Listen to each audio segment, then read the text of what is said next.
Bonjour à tous, je m'appelle Louis Lamour, je suis boulanger, artisan installé depuis 3 ans et demi, boulanger depuis 12 ans. Je vous parle aujourd'hui parce que j'ai lu un article du Canard enchaîné qui m'a fait beaucoup de peine, même si c'est un journal que je respecte beaucoup. Et d'ailleurs, j'étais abonné jusqu'à il n'y a pas si longtemps et je me suis pas réabonné pour une question de temps plus qu'autre chose. Voilà, cet article est plein de contre-vérités et ça me désole. C'est un article sur les galettes. Alors oui, certainement, les boulangers font des galettes en ce moment et c'est ce qui nous rapporte une partie de notre chiffre d'affaires de l'année, clairement une partie non négligeable. Et cet article dit que beaucoup de boulangers ne font pas leurs galettes, ce qui en l'occurrence est vrai. Maintenant, l'article jette aussi l'opprobre sur une partie des boulangers et je voulais dénoncer ce fait parce qu'en fait, ce qu'il faut savoir, c'est que effectivement, la loi n'empêche pas les boulangers de vendre des viennoiseries et des pâtisseries industrielles. Euh, Ça, je l'ai déjà évoqué dans une vidéo qui est sur YouTube également, que vous pourrez trouver facilement sur les croissants. On ne sait pas trop la proportion, mais c'est vrai que beaucoup de boulangers ne font pas une partie de leur production. Voilà, donc l'article là met en avant le fait que les viennoiseries, que les galettes arrivent pré-poussées, surgelées. Bon, une galette, ça ne pousse pas. Je dis ça pour l'auteur de l'article, donc ça montre quand même qu'il ne s'est pas bien renseigné, puisque le feuilletage ne pousse pas. La pâte levée feuilletée, donc croissant, pain au chocolat, tout ça. Chocolatine pour mes amis bordelais. Voilà, ça pousse, mais les galettes, ça pousse pas. Donc ça, c'est le premier truc, mais c'est un détail pour montrer que le journaliste ne s'est pas bien penché sur la question. Et ensuite, l'article parle d'un label qui s'appelle Boulanger de France, qui a été développé par la Confédération nationale des boulangers pâtissiers et qui dit que seuls 3% des boulangers ont ce label et ce label garantit que la viennoiserie est faite maison. Alors, je n'adhère pas à la Confédération et je n'ai pas ce label pour une raison toute simple. La raison, c'est que la Confédération est très, comment dire, permissive avec les boulangers qui ne font pas leur viennoiserie et ce depuis de nombreuses années. Ils ont fait changer la loi sur le pain en 93, ils ont vraiment participé au décret pain, que j'évoque aussi dans une autre vidéo sur la baguette de tradition française et que vous trouverez facilement sur YouTube. Donc voilà, là-dessus, ils ont réussi à faire le boulot.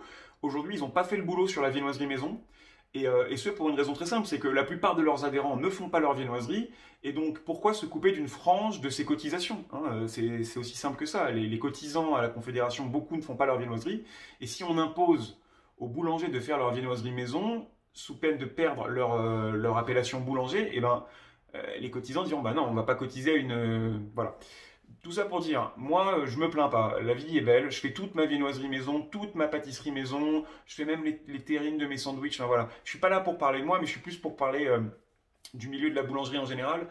Effectivement, il y a beaucoup d'artisans qui font pas leur viennoiserie. La Confédération ne nous aide pas. Le label Boulanger de France, qui est payant, autorise de faire des produits surgelés, certains.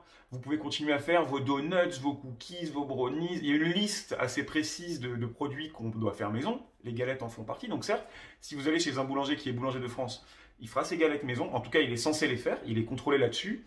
Mais c'est pas parce qu'il n'y a pas écrit boulanger de France qu'on fait pas nos galettes. Moi, je fais tous les produits et je ne céderai jamais à ce label parce que, en gros, on me demande de payer un organisme certificateur tous les ans pour vérifier que je fais bien mes viennoiseries maison. Mais pour moi, si j'écris boulanger sur ma façade, eh ben, c'est à l'État de vérifier que je fais bien ma viennoiserie. C'est pas une affaire privée, c'est une affaire publique parce que je pense, et je pense que la plupart des Français seraient d'accord avec moi, que en ne faisant pas sa viennoiserie et en s'appelant artisan, on trompe sur la marchandise. Il y a tromperie. Et c'est à la DGCCRF et non pas au Bureau Veritas qui contrôle actuellement le label Boulanger de France de le vérifier. Et c'est pas à moi de payer pour montrer que je suis bien un artisan. C'est-à-dire qu'un artisan, il doit faire tout de façon artisanale.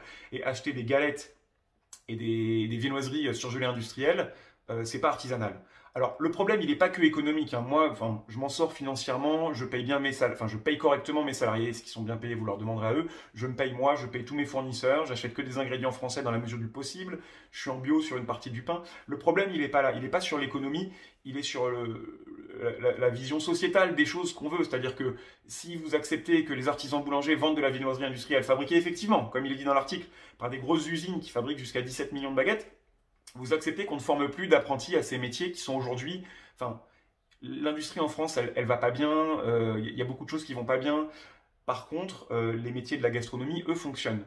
Et je pense que c'est là où il faut qu'on soit vraiment très rigoureux. On l'a été sur le pain, en, en obligeant les boulangers à faire de A à Z le pain. On va pas assez loin, parce qu'on les autorise à utiliser des mix, et pour moi c'est pareil. On devrait le faire sur la pâtisserie et sur la viennoiserie. C'est-à-dire que quelqu'un qui fait pas la pâtisserie ou la viennoiserie devrait l'afficher clairement. Que ça arrive dans des camions de loin, donc impact carbone, on en parle. et puis surtout, transfert de savoir-faire, quoi. Moi, j'ai 6 salariés plus 2 apprentis qui sont pour moi des salariés à part entière. Ils sont en CDD d'apprentissage et on leur transmet un savoir qui derrière leur permettra d'avoir du boulot, voire de s'installer à leur compte et de créer des nouveaux emplois. Quand vous avez une boulangerie où tout est fait de façon industrielle surgelée, nous, on appelle ça dans nos professions le CAP carton cutter. Les mecs, ils ouvrent des cartons, ils mettent sur plaque, ils mettent au four. Il n'y a pas de savoir-faire là-dedans. C'est un travail qui est à la portée de tout le monde. Alors certes, il faut du boulot pour tout le monde, mais moi, je pense qu'une société où les gens sont formés et ont des métiers valorisés, c'est plus intéressant qu'une société de CAP carton cutter. Voilà. J'ai pas grand-chose d'autre à dire sur ce sujet.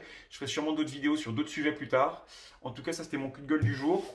Je vous recommande la lecture de ce bouquin, Notre pain est politique, sur les farines, le travail du pain, mais qui parle que du pain. Moi, je pense que la viennoiserie, c'est une partie intégrante du savoir-faire gastronomique français, que les boulangers devraient être obligés de faire leur viennoiserie sous peine de ne pas pouvoir s'appeler boulanger, ou en tout cas de devoir mentionner quelque part, et clairement, la viennoiserie n'est pas faite maison. S'il y a écrit artisan, le travail est artisanal, et qu'il n'y ait pas de zone grise là-dessus. Voilà, c'est la fin. Je vous souhaite une très bonne journée, je vous dis à bientôt.